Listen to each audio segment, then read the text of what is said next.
Provavelmente você já viu no seu livro didático uma imagem que mostrava um experimento como esse daqui. Que tal a gente tentar fazer agora?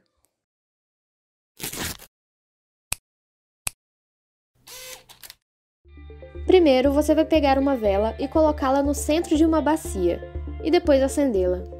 Você também vai precisar de água, o bastante para ficar em um nível mais alto na bacia. E é muito importante que essa água tenha algum corante para ser mais fácil a visualização. Depois você vai pegar uma garrafa, de preferência de boca larga, e vai colocar em cima da vela.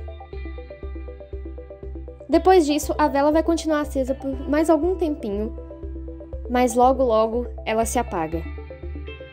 E quando isso acontece, a água começa a subir. Ok, agora vamos para as explicações. Você provavelmente ouviu do seu professor, quando ele estava explicando, que esse fenômeno ocorre porque a vela consome todo o oxigênio dentro da garrafa. E além de se apagar quando isso acontece, ela consegue acabar com o ar dentro do recipiente, fazendo com que a pressão dentro dele diminua. E quando isso ocorre, a pressão do ar empurra a água para dentro da garrafa. Ok, mas você concorda comigo que quando tem uma combustão, também são liberados gases? E se são liberados gases, não tem como o ar acabar. Então, por que realmente isso acontece? A verdade é que existem múltiplas explicações para esse fenômeno. A mais aceita delas conta que esse experimento realmente só é possível por causa da pressão atmosférica, mas de um jeito um pouquinho diferente. Ao invés de falarmos de gases se acabando, falaremos de gases se expandindo, porque o que acontece de fato é a dilatação.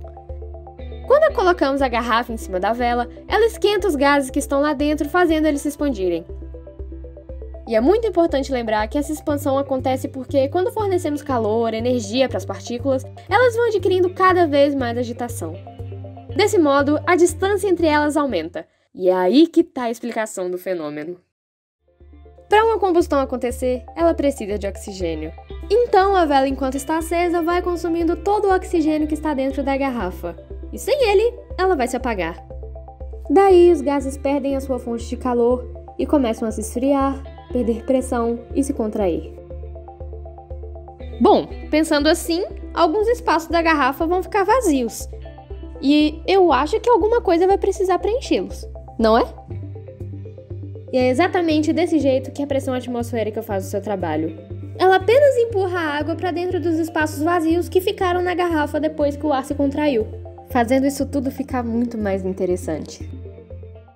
Mas agora a gente vai parar um pouquinho e continuar pensando, porque na química nunca é só isso, né? Bem, como dito anteriormente, são várias as teorias que tentam explicar esse fenômeno.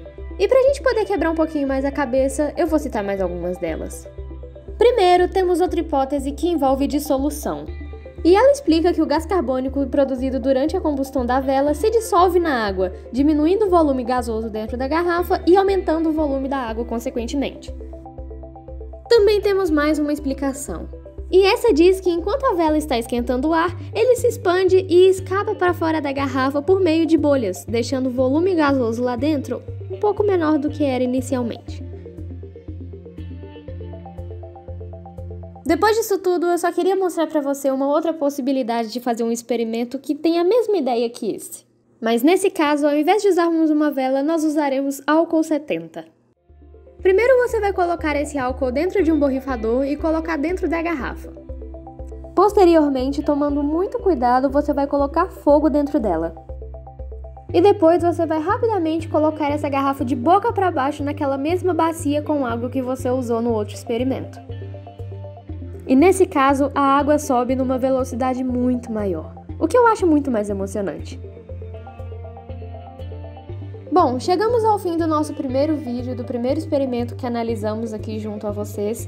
E depois de tudo isso, o fato é que esse assunto ainda dá muito pano pra manga. Então conta pra gente aqui embaixo qual vocês acham que é a melhor explicação para esse experimento.